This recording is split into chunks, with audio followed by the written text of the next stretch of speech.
Hello everybody and welcome back. My name is Winback, and on today's episode of Heroes of the Storm, we're going to be playing Malganis, the tanky demon lord riding a rhinoceros with 3 horns made of crystals, who puts people to sleep and then, just casually swaps health bars with them. So, this is a YouTube video. Feel free to like, comment, subscribe your heart out, and we will get into this Infernal Shrines game with our Malganis, Falstad, Mephisto, Sonya, and Brightwing versus Kael'thas, Valeera, Garrosh, Anduin, and Greymane.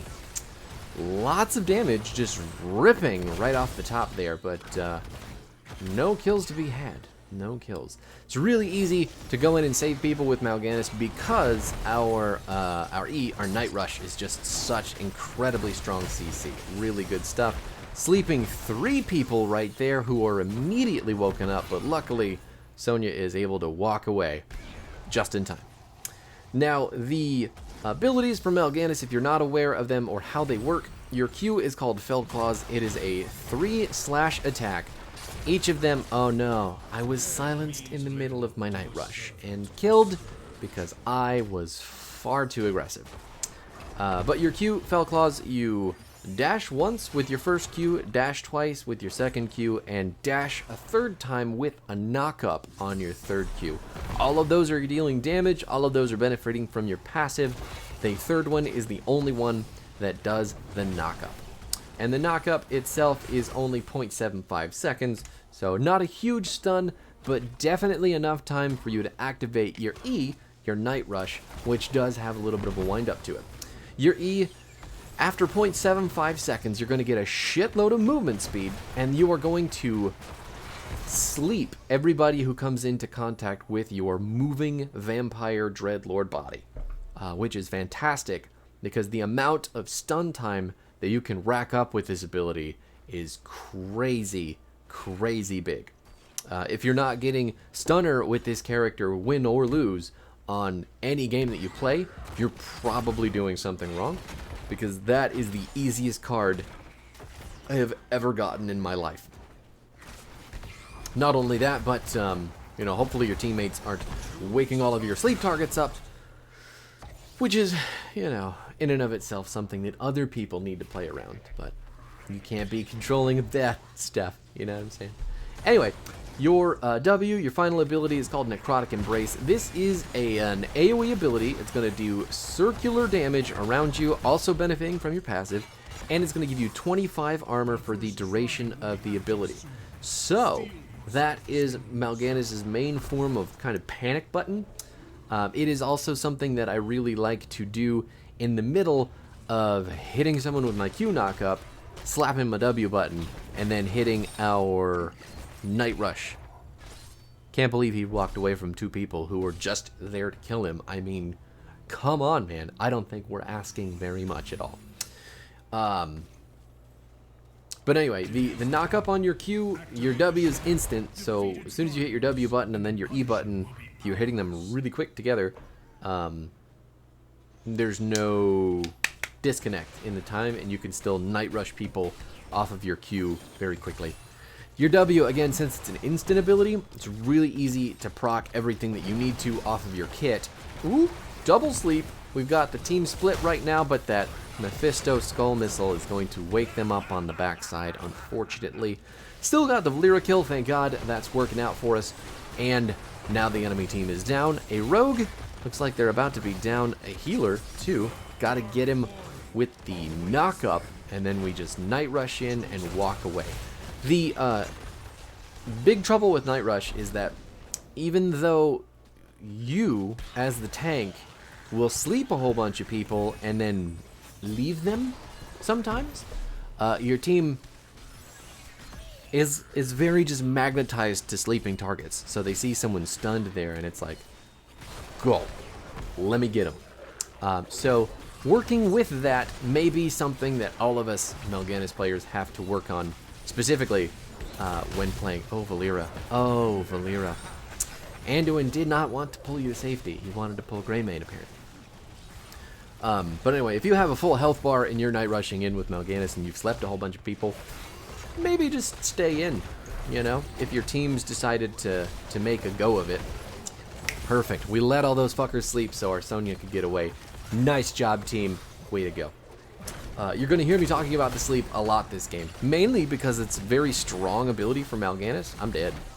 We're going to sleep 3 people before we explode, though, so maybe my team can make something happen with that time. 33 skulls on the objective. The monkeys are going down. Looks like Sonya might be in some trouble, getting a little bit of healing from the Brightwing, and Falstad, very, very low in health. Same thing for Brightwing. Gets the final monkey with the hammer in the middle of all the enemies, though. Good stuff. Now we're back to life. We can come down, catch some waves that are pushing. The first objective on shrines always sucks ass anyway, unless you have some really, really strong follow-up for the Punisher push, but we don't, because most of our CC is melee, and I'm not going in there. Now, your passive with Malganis is the probably more complex part of his kit. Unfortunately, it does take a bit of explaining. So, Malganis is going to heal for 45% of the damage dealt to enemy heroes and 10% of the damage dealt to non-heroes. Now, why is this complicated? Mainly because that's your autos, that's your all of your abilities, and that is any damage over time stuff or talent abilities that you're getting as well. So, that being said, there are builds with Malganis that will buff those numbers for the trait for you to get even more healing, but there are also things that you have to do with the character, like auto-attacking in between Fell Claws, or, you know, just weaving the most offense that you can into your tanking with the character to get maximum healing. One example is his level 4 talent, Fueled by Torment. This ability is all about giving you health while you're taking damage with your Necrotic Embrace active. So you have to make sure that you're hitting your W while you're taking the most instances of damage to get the most healing back. And then since Malganis is this healing tank, big root from the Mephisto. 2 people slept on top of that. The Lyra going down. Looks like Garrosh is on his way out as well. Just missing the big toe of the Anduin as he walks away unscathed. But the all the healing is how Malganis ultimately stays as tanky as he does, and his W is the panic button to give him a bunch of armor in the event that the healing isn't enough. So it's really good to mitigate a lot of damage, but ultimately your healing is the most important thing for you to do with this character to really become as good as you can be. But anyway, your trait, like I said, it works on your actives, your abilities, it works on your auto attacks, works everywhere that you would think it would, unless the talent specifically says it doesn't benefit from that. Which is perfectly good to lead us into our build. I was a little bit worried about that. A little bit concerned, and then it just turned out to be everything fine as is. Looks like that pyro might hurt. Yep, and kaboom. Unfortunate. Well, no, we haven't touched on our ultimates yet, have we? Carrion Swarm, I don't like. I don't like it. I think it's a 20 ultimate. At 10, it's just like a let me save Malganis if I'm taking too much damage button. But it can get interrupted because the channel on it's pretty significant. He's got a channel on his other ultimate as well, which is a little bit unfortunate, but at the same time, I'm just kind of over here like, not into it. Carrion Swarm, though, what it does, it turns you into a bunch of bats. You're completely invincible while you're dashing all over the place, and you'll heal up for the damage that you do while you are Carrion Swarming.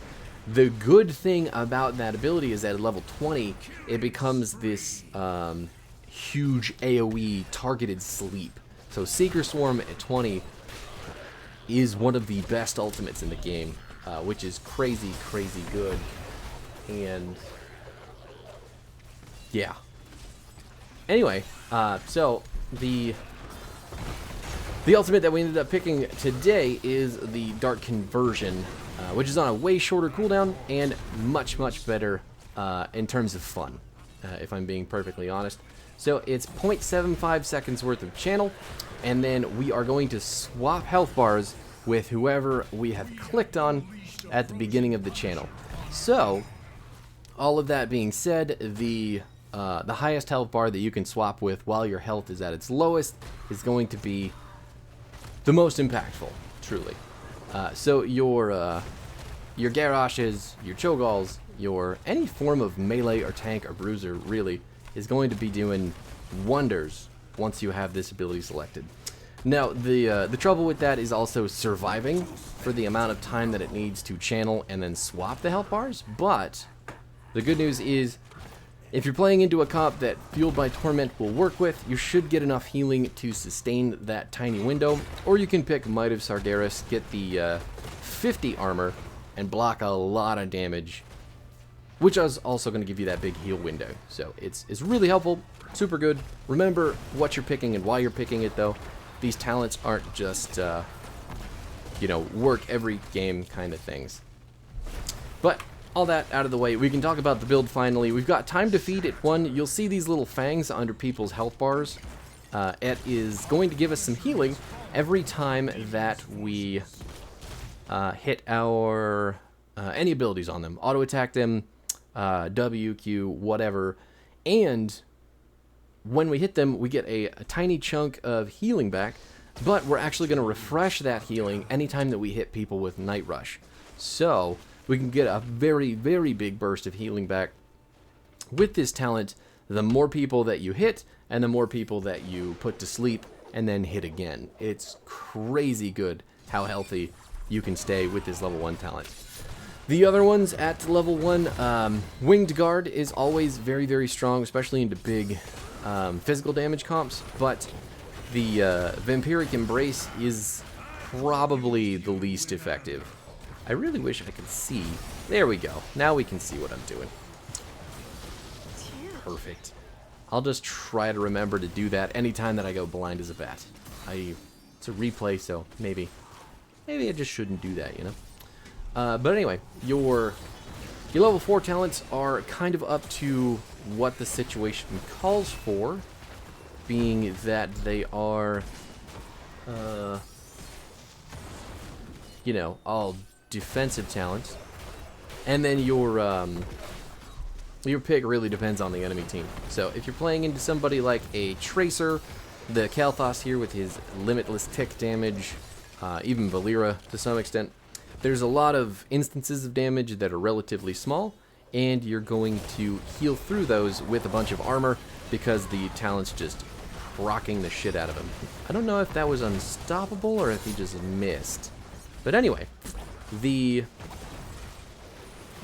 defense, everything about that, ooh, just gonna steal some health from the Anduin. I also got a big heal, so I didn't get as much out of my ultimate as I wanted to, which is unfortunate.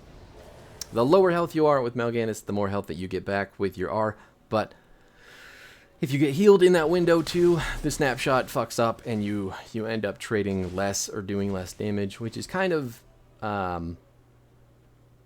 yeah. I feel like this is a really solo queue character, and in doing that, you can't really explain to a lot of people how much you want to be at lower health. Gonna go ahead and just dash punch that man out of existence, take the kill from the Falstad, make it harder to get the MVP, and back to our talents. So your 7 talent, I really like Black Claws, mainly because reducing armor and doing extra damage with our autos is extremely strong when we like to go in with our Qs.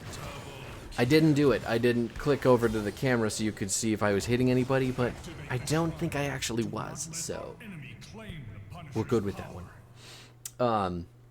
But Black Cause, what it does is it'll actually reduce the armor by 15, and then our next basic attack after using a Q on a hero will do that increased damage, remove the armor.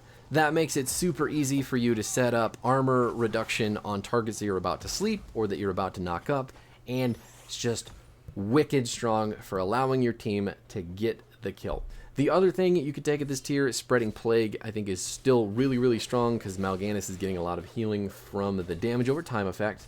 But I would never pick Willowed Tichondrius just because the parameters for getting the percent health damage and the increased healing are very, very difficult. Turns out when you're rooted, you can still channel your Night Rush. Who knew? I did. I actually knew that. You can channel it. Doesn't mean that you can move with it, but it does last a very long time, so. Sometimes you can see people in Blind as a Bat, sometimes you can't. Not super sure why. Got the ult off on the Garrosh. We've got almost our entire health bar back, and now the Punisher's here to back us up and stomp all over the enemy team. God, I love this hero. Just so much fun. Blood Rush is our level 13 talent because getting 15% move speed basically permanently on a tank is really, really strong. And then you get 1% movement speed every time that you're healed, which is a shitload of times. I also kind of like the Night Beckons, just because the extra damage and the slow, but... And then Blind as a Bat, it's 16. It's basically like having a second ult. I mean, you've seen me use it so many times this match already, but turns out does a shitload of damage and gives you a lot of mobility, and you can reduce the cooldown every time that you hit people with your Q. That is counting the number of Qs that you hit while in Blind as a Bat or just your regular Qs, which is dope. Anyway, all that being said, the 20 upgrades are all kind of, you know, whatever, I feel like, except for Seeker Swarm. Seeker Swarm is really strong, but the Night Rush upgrade also really good, and the slowing Fell Claws is okay. The only reason I took Wrath of Nathreza is because I thought maybe we would get a cool point where I could, you know, health bar swap with some more people, but it didn't happen. Should have just taken the Night Rush upgrade, and the Night Rush upgrade makes everybody that you hit with your E blind like you are in Blind as a Bat, and it reduces the cooldown. So it's super, super legit. I love it. It's very, very strong. But anyway, that is Malganis. There's the Stunner card. Again, I don't think if you're playing this character, if you don't get this, you're probably not doing something right. So, but our next character up is going to be the fabled Malfurion, the Night Elf healer himself, and that's going to be a fun video. But I will see you guys there, and then after Malfurion, we have got ourselves the Angel of Death. But I'll see you again. I'll see you in the future when... Alright, bye.